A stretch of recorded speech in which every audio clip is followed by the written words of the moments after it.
I filleted up this fish. I got 4 little nuggets out of it. This is just some vegetable oil. You put a little seasoning in this bag. Then I'm gonna take some drakes. Everybody likes drakes, right? And we're gonna shake it all up. Let it sit there while this warms up. And once that's warm, we'll fry them up.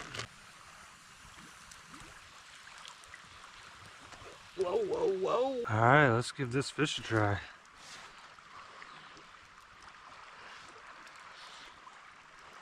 Oh yeah. Look how pink it is in there. It was a nice fish. But that is good. Oh yeah, look at that.